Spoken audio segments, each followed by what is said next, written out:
Greetings, I'm Dr. Max Gomez at the Fifth International Vatican Conference, and I'm joined today by a good friend, Donato Tramuto. Donato, welcome, and thank you for spending some time with us today. Thank you, Max. It's great to be here.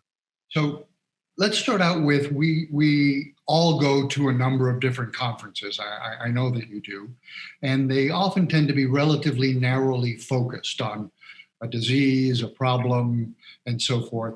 This Vatican conference is really somewhat different or significantly different. What do you think is the value of that? I think the value, this is my second opportunity to be a part of this conference. I think what is needed today is not just innovation. I've gone to many conferences where they've been single focus on innovation. But Max, I don't think it's about innovation anymore. I think it's about integration and innovation. And I termed a word for my new book, it's collaboration, that the more we can collaborate and the more we can innovate together, the more we can get done. And I think that's what I love about this conference is that it does bring a multidisciplinary group together. However, I have never felt that my idea integrated with somebody else's idea would be dismissed. And so that's what I really like about this conference is the opportunity to integrate what perhaps might be a concept from my experience with a concept that might be from your experience. And if you bring them together, I do think we can solve some of the thorniest problems that are before us right now. Great. You're going to have to teach me how to spell collaboration. Yeah. Donato, I know that you've called loneliness the new chronic condition of the 21st century. And I don't know that very many people appreciate how loneliness truly impacts health, physical health, as well as mental health.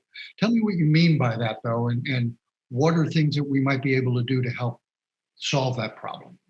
Yeah, it's a great question. As you know, at the last conference, I put this issue out there. I think I was one of the first healthcare executives in 2015 who realized in the program that I was running at the time, Silver Sneakers, that our seniors who were going to the gym, Silver Sneakers was a program that provides physical fitness to seniors, that the seniors who were going to the gym were not going there to bench press 150 pounds. They were going there because they were lonely. And it was their one outlet for social connection. So let's fast forward to the effects of the pandemic. And I think it's important to break apart the loneliness definition. There are several loneliness definitions. One is the social isolation, that you're in a rural community and you just are not connected to people because you're miles away from them.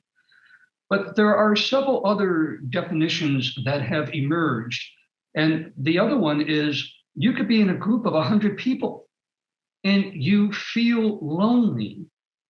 The pandemic has surfaced another definition that I think is very, very important, and that's social loneliness, that we're not able now to go out and socially connect. And while we have Zoom and we have social media, it's not enough. The other one that has surfaced as a result of my writing this second book on compassionate leadership is the loss of relevancy, that the greater your loss of relevancy. And let me just give you an example. You turn 65 and you think that your former colleagues from your business job will still stay in contact with you. Well, guess what? They don't, because you were a part of the business family, and then you lose your spouse, and then you can't drive anymore.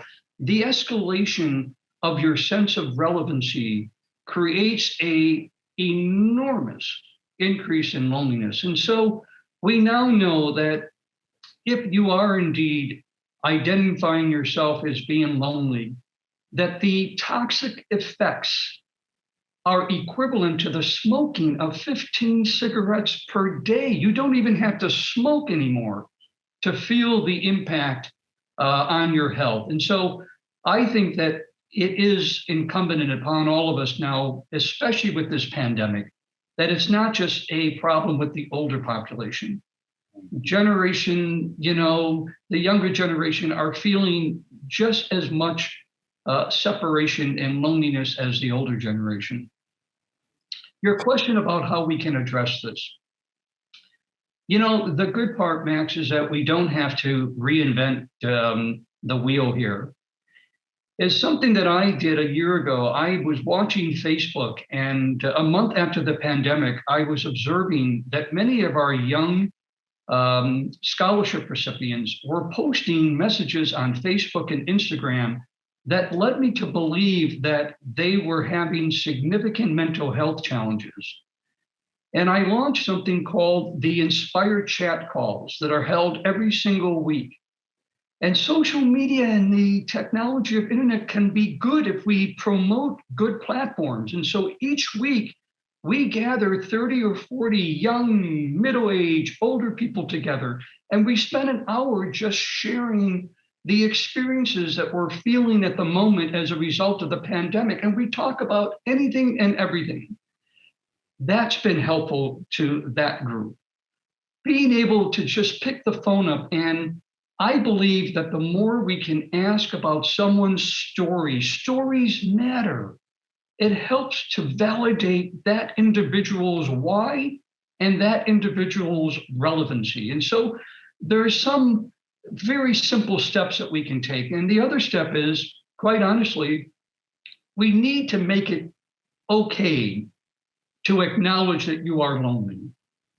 I remember speaking at a conference about a year before the pandemic, and I had asked a group of about 1,000 executives, how many in that group have experienced loneliness? Do you know how many raised their hands?